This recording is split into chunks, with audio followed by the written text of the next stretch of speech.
We round out the week with both Model S and Model 3 garnering some high praise. This is Tesla Tidbits episode number 425 for July 20th, 2018. Model 3 has been getting a lot of attention recently, and for good reason. But to round the week out, we're going to start the show at EV Annex with a story about Model S receiving some very high praise. Hagerty, an insurance company known for insuring classic and collector cars, has put out a list of cars that it is deemed, quote, the greatest vehicle of each decade from the earliest days of the automobile to the present, end quote. Despite the decade not yet being complete, Hagerty has named the Tesla Model S the car of the decade for the 2010s. On the decade not being over, Hagerty says, quote, we're technically not through with the 2010s, but we think it's already safe to pick the greatest car to come out of this decade, end quote. The Model S has some pretty iconic company on the list, sharing the honors with Ford's Model T, winning for 1890 through 1910, Ford again with the Mustang in the 1960s, and the Lamborghini Countach in the 1970s, to name a few.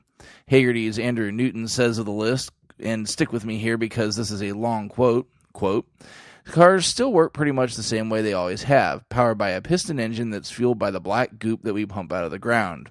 Only one car of the 2010s has lit a different path. Only one car has shown the world that not only the efficiency and environmental advantages of electric power, but it has also shown the performance advantages of electric power and wrapped it all up in a sleek, appealing, and expensive but attainable package. In other words, only one has made the electric car cool, and that's the Tesla Model S, end quote.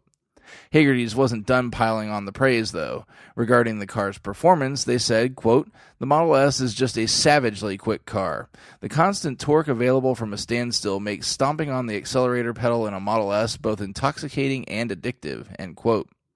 Finally, they finish with a quote on Model S's legacy and what sealed its selection as the 2010 car of the decade. Quote, Tesla Model S has gone in a more radically different direction than any car in recent memory. More importantly, it has done so with great success, because instead of coming out with an all-electric car that people felt they should drive, or that they had to drive, Tesla came out with an electric car that people really want to drive. It will always be remembered as the one that made electric cars truly desirable, and that's why it's one of the greats, end quote. Couldn't have said it better myself. The only issue may be that a car from the same company could probably make a strong argument at the end of 2019 on whether it should be the winner of the title. Regardless, a Tesla sedan certainly deserves it. I'll leave it to you guys to argue which one. Finally, it's not often that you have a self-described Tesla hater get the first crack at reviewing a Tesla. In fact, it may never have happened. But that's what's happened with the Performance Model 3, and the result is a glowing review of Tesla's newest performance model. Elon retweeted the Wall Street Journal, whose tweet said, quote, the Tesla brand has its share of haters, but none have driven the new Model 3 Performance until now. At Dan Neal WSJ calls the car magnificent in its first ever review, end quote. Dan Neal is the hater in question, and in what is becoming the same sentiment just with different words to describe it, the Model 3 rocked his socks off. The obvious quote pull from the article, and one I've seen already being tweeted everywhere, is where Dan lays out his love of the car. Quote, I'm no financial analyst, but I do know cars. If you were hoping Tesla would fail on account of the Model 3, I've got bad news. This thing is magnificent, a little rainbow farting spaceship, so obviously representative of the next step in the history of autos, end quote. Following that up later in the article, he also says, quote, but the car is a star. Doubters will have to bring it. Show me another car with an all-glass roof and 5-star rollover crash rating. Point out another $80,000 sedan that outclouds a Rolls-Royce, outpunches a Porsche Boxster, and gets an electric equivalent of 116 miles per gallon. You can't, unless you're building something in your garage we don't know about, end quote. It should be noted that the Model 3 has not yet been publicly rated for crash safety, so while we all expect this to be the case, we have no confirmation as of yet. I've been refreshing IIHS's webpage every night before doing the show. Trust me, I know. His only real complaints are that the tires could be grippier, and that he doesn't seem to be a big fan of the center screen either, calling it, quote, the broken flower pot on Mona Lisa's head, end quote. He also laments that the A-pillars are too thick, reducing visibility. This is not a problem unique to Model 3, as I do feel the same way about my Model S. I suspect this has to do with the curtain airbags hidden in those pillars, and I'll make that trade any day for safety. Well, that makes 2 skeptics turned fans this week.